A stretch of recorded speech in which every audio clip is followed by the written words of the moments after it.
Suryaya Swaha Suryaya Idam Namama Rajapataye Swaha Rajapataye Idam Namama Suryaya Swaha Suryaya Idam Namama Rajapataye Swaha Rajapataye Idam Namama Suryaya Swaha Suryaya Idam Namama Rajapataye Swaha Rajapataye Idam Namama.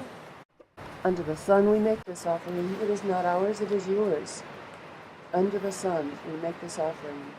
It is not mine, it is thine. Hello and welcome to Finca Sagrada, the sacred farm.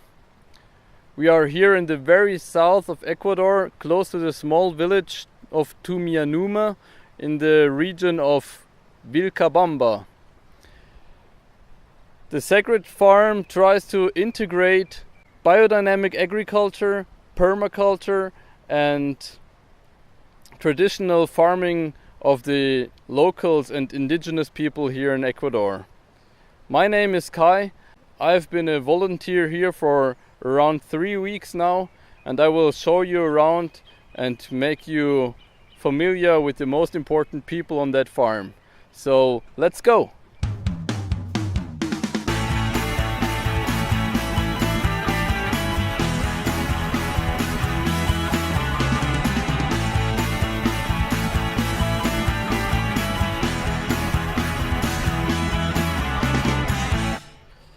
So, these are Walter and Susan, the two owners of the Finca Sagrada. Walter is an experienced biodynamic farmer who is a biodynamic farmer since 45 years, and Susan spent her life developing a method of innovation that has outperformed other methods of this kind. So my first question to you guys is, how did you build this house here? Well, we've had this farm about 8 years, and three or 4 years ago we decided to build this house. It's more like a community center, and we wanted to do it as natural as possible, environmentally friendly. So we used adobe. Adobe is just dirt that we mined from our mountain over here. It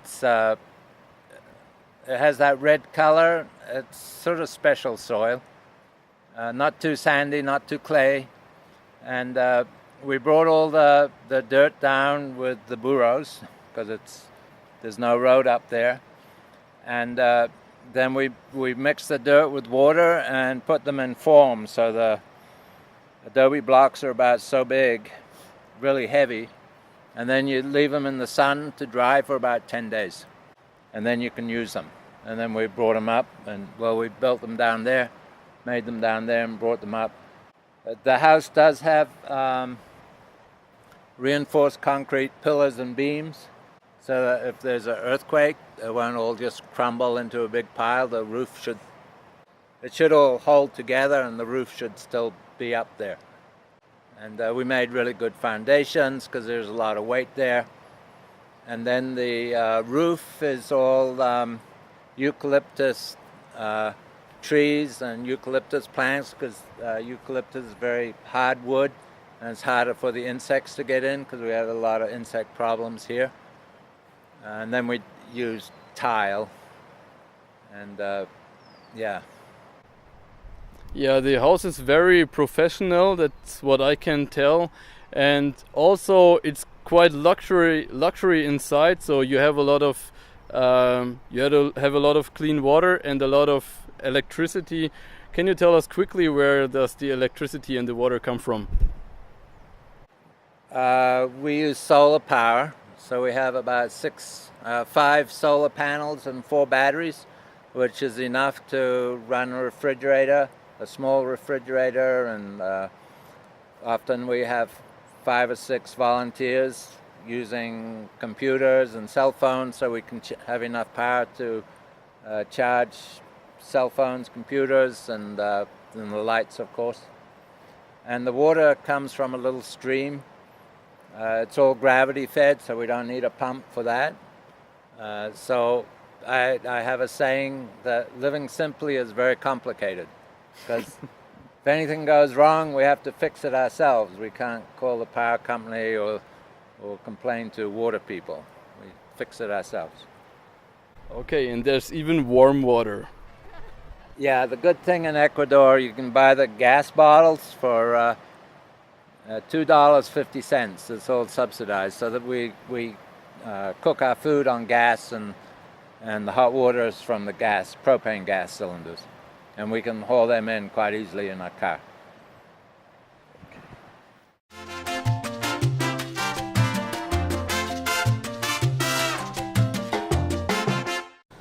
So now we're here in one of the pastures, and I would like to know some of the core data about Finca Sagrada.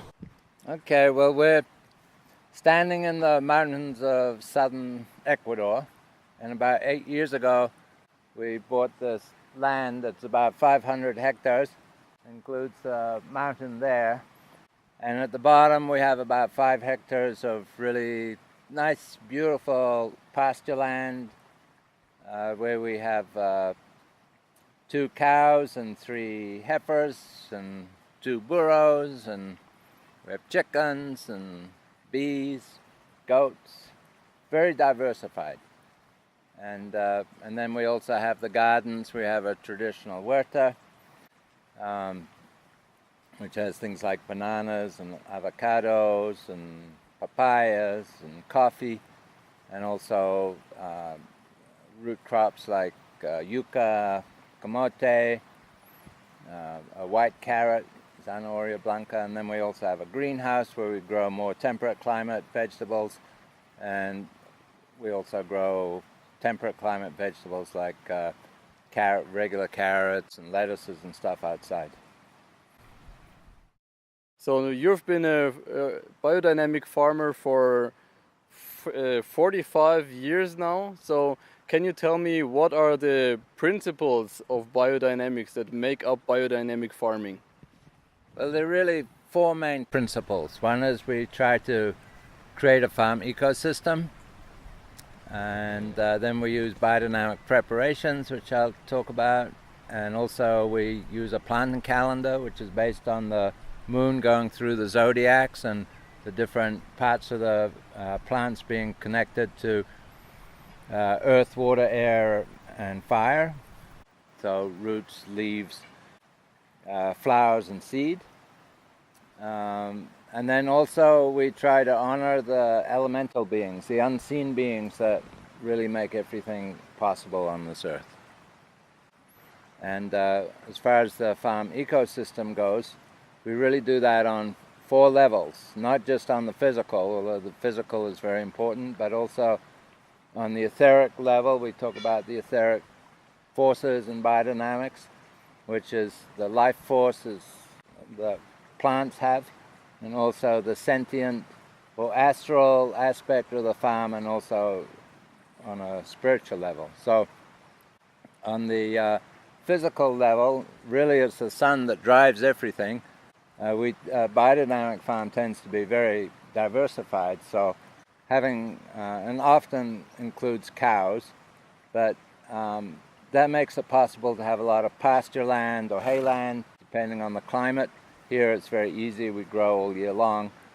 And all that grass is collecting all that sun energy. Plants are about 1.5% efficient, and it improves the organic matter. It raises the roots of the grass, raises the organic matter, and also adds fertility. It's really a rest period for the soil, or a growing period. And then the cows can come in and collect all that grass, use it, or if in a cold climate you'd make hay. And then the cows, of course, or like here we have burros also, and goats, they provide manure, which we can collect and compost. And also, of course, they have the products like milk or meat. Yes, So that's very nice that we can create this ecosystem where we don't have to bring in anything from outside. Our aim is to grow all the food for the animals on the farm and also create all the fertility for the crops on the farm. So we don't go down the road and get loads of cow manure from the neighbor. Of course, we also do it organically. And then there's the whole etheric level, because in biodynamics we're very much talking about energy. The physical world is a reflection of the spiritual, and so in biodynamic farming we're working with the processes very much, not just the physical substance. So behind nitrogen, say, there's a process of nitrogen, and nitrogen is a living substance, although in science we only look at the dead substance of nitrogen. And also the farm organism is held by the elemental beings, so when we don't have to bring in any outside materials, they don't have to assimilate outside energies into the farm organism. It's a very nice experience for them that they can just work with the energies that are being rotated through the farm. So we create a skin. It's like for humans, if we have to eat a lot of bad food, the body has to assimilate it in the same way the farm has to assimilate stuff that we bring in. So we try to avoid that. And then the preparations, the biodynamic preparations are more connected to the astral, to the sentient, to the planetary systems, because as the Earth moves through the cosmos, it talks with all the other planets, it talks with the constellations of the zodiac and the stars, and they're all working together. And with the biodynamic preparations we can really enliven the soil so that those processes can work in a more enlivened way within the soil. So that when a person eats the biodynamic product, the life force is much more present in the plant because it's present in the soil to a much greater extent. The plant can take it up, and then when we eat that biodynamic food, we can the life force is much more available. And the preparations are made out of herbal preparations that are put in animal sheaths and mostly buried in the soil for the winter or for the summer. And this is all out of the work of Rudolf Steiner, who was able to go into the Akashic record and see what the earth needed. And then, of course, the elemental beings, they're very happy when we use the biodynamic preparations, and we try to work with them even if it's sort of on an unconscious level. Okay, so I can say you can really taste the difference. It's really very tasty to eat biodynamic foods that come from your own garden. And it seems to me that biodynamic is a very holistic way of doing farm and looking at ecosystem management, what is actually what a farmer is doing, right? So thanks a lot for that.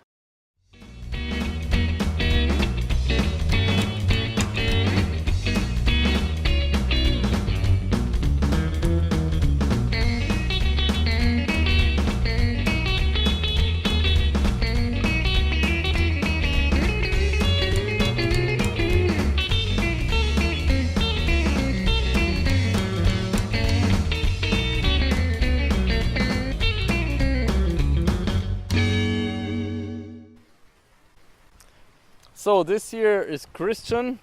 He's 32 years old.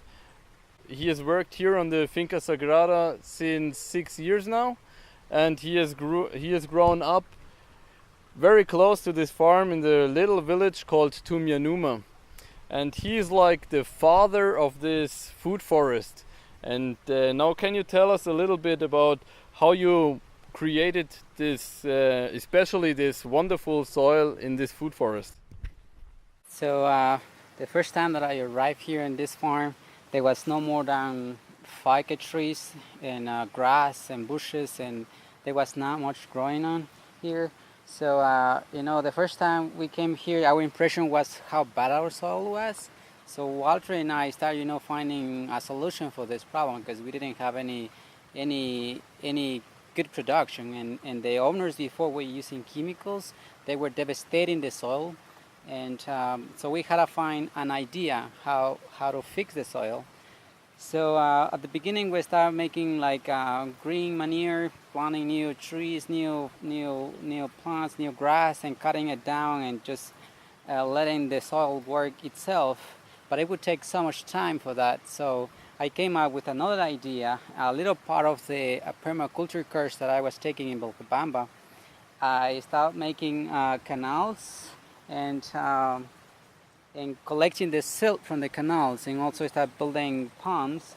So the first things that I did here was collecting all the rocks that were here, and in each place I took everything out and make it like kind of flat, so could make like a a level soil, so it can be easy for mulching and even cutting the grass, and also for weeding will be very easy.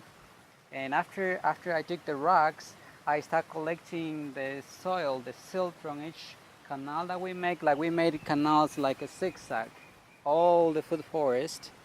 And as long as I was going down with the canals, I made ponds. So in each pond, I collect everything that comes from the rains. I collect and then spread it on the plants. So the first time I was collecting rocks, then mulching, like cutting grass, branches from the trees that we have here, and then after on top of this mulching, I add the silt, which made composting itself really fast. And then after that, pretty quick, we started getting really good production, and that's how like right now the farm looks like.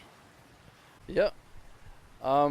And you told me that you are also using the hugelkultur beds once in a while here in the food forest, right? Yeah, and when I went to the permaculture course, we were trying a little bit of everything, and I saw the hugelkultur. That was kind of interesting to do it, so I was applying a little bit of that, and making like the beds, like first of all, because this ground is so bad, we had to dig a meter deep, taking all the rocks out, and then after that meter deep that we dug, we put wood, and after that a layer of grass and more wood and cow manure, and then keep growing up with wood and soil and silt, and then you become like hugelkultur, because that's the procedure of hugelkultur. And then we could have microclimates to grow different stuff in each bed. But here as well in the food forest, in that course that I took, I went like we were looking like there's like a little forest that you grow trees close from the farm. So you don't kill the trees, you just cut the branches and add in each part to make like high beds. And then the trees keep growing more branches, and you cut the branches and keep adding and adding. And then that's how you make like these high beds. And if you walk around, you'll see like pretty high, like 50 to 60 centimeters high, full of wood and branches. That was part of the hugelkultur. Okay. And now you have a very nice and rich soil here in the food forest.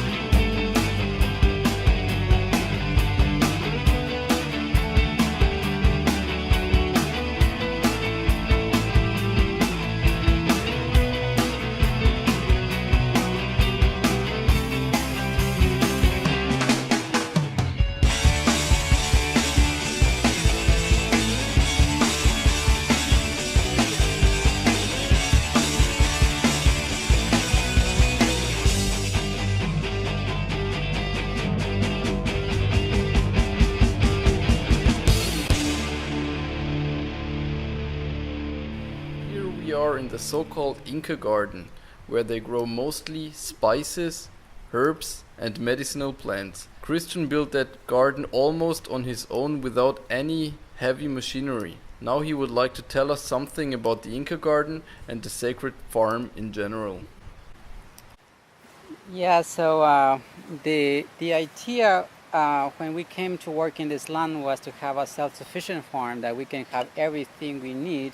So we started working in like the food forest was one part of it, and then we built the greenhouse, houses, and also we built a chicken area and fish ponds.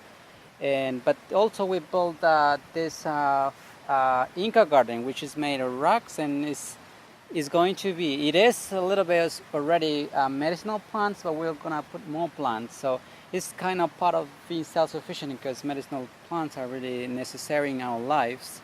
And so I like the indigenous traditions, and really read a lot about the Incas, and I really like it. So I came up with the idea to make a little bit part of the farm because that's the way that we work here. And we have right now like 50 medicinal plants already, and we keep bringing more, and that's going to be a very good thing for the farm because we will have as much as medicinal plants we have to trade, to give to neighbors. So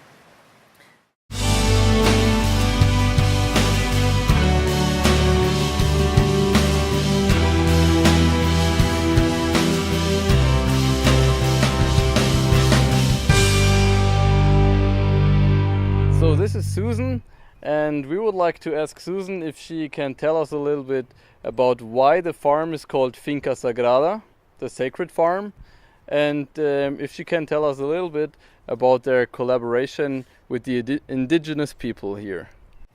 I'm happy to. We actually didn't intend to buy a farm. Walter had farmed biodynamically on 4 continents his life, and he was 64. But the woman who owned this land, which was devastated, nothing on it, planted to exhaustion, she had an emergency, and she was an Ecuadorian woman, and she was desperate, and she asked us to buy the farm, and we basically did it for a goodwill reason, and then these miracles started happening where global indigenous leaders called the Kogi. I work a lot with the indigenous. I was married into the Aza tribe in Nigeria, and I've always felt like I was indigenous on the inside and white on the outside. And so the Kogi do divinations for the whole earth. And they told us that this land we'd bought was extremely sacred land. They said that there was a saying that the third time the Chinese invaded Tibet, the spiritual center of earth would move from the Himalayas to the Andes, and that this sacred site was really important to be reopened. Most of the sites here had been closed for various reasons over the centuries, and now it was important to reopen them, and that this farm needed to start it because it was a very, very powerful sacred site. So think of what you would say if someone said that to you.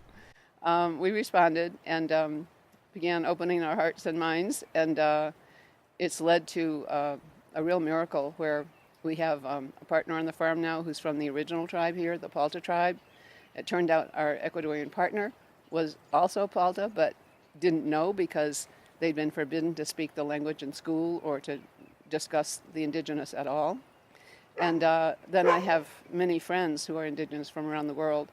So we've planted the farm on a 3-legged stool with foreigners like us, Ecuadorians like our Ecuadorian partners, and indigenous like the Palta and the Kogi.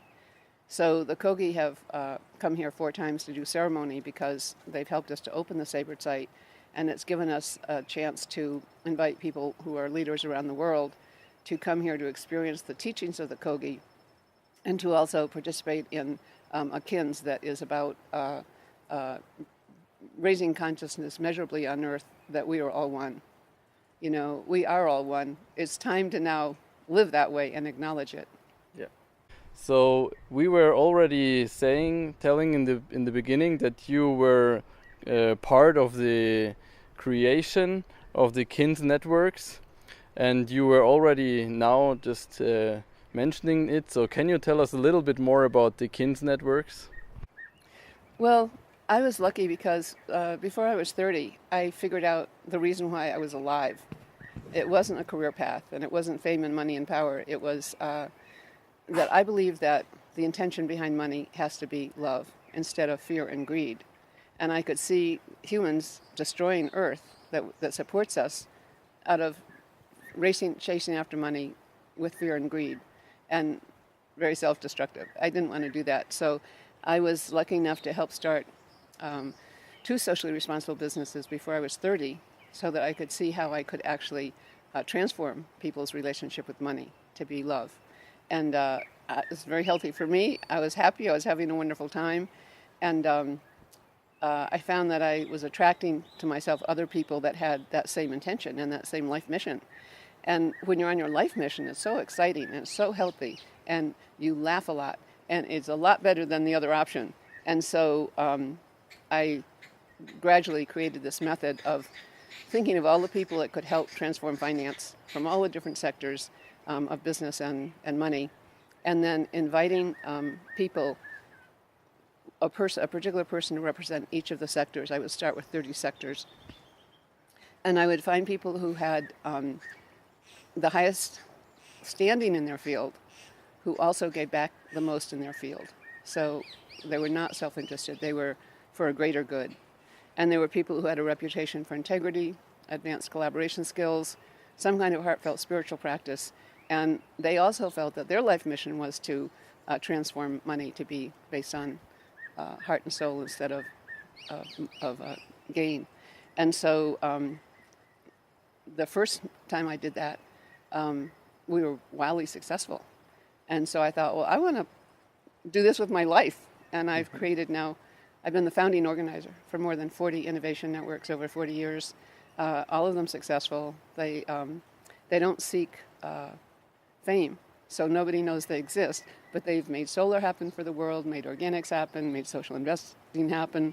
They've created local living economies. We made microenterprise happen in Nigeria, and on and on. So if you want to be happy, get on that destiny path, not that career path. Thanks a lot for that very important work in your life. And as we are now talking about it, and you already told us that your great passion in life is to help others to find their destiny path. So can you tell us a little bit about what is a destiny path and why is it so important to find it? Well, our educational system teaches us from birth practically that we're in competition with other people and that our success depends on that. Money, fame, everything else. And actually, that's a lie, because we have all agreed before we're born to accomplish something here. We have a destiny path, but we're born not being able to remember. And so it's a remembering process of like, why am I here? You know, I'm not in competition with anyone. No one's here to do what I'm here to do. So why am I getting misled like this? And the more you start inching your way toward finding it, the way I did before I was 30, the more joyful you feel, and the more successful you are, and the healthier you are. And so it starts attracting to you information that gives you help about what your destiny path is. And the more you can find it and stay on it and thrive in it, everyone wins, because we're not in competition, we're in collaboration with each other. Okay, thanks a lot. This is a wonderful ending for this conversation. Thank you. And you see, everybody should try to find his own life destiny path.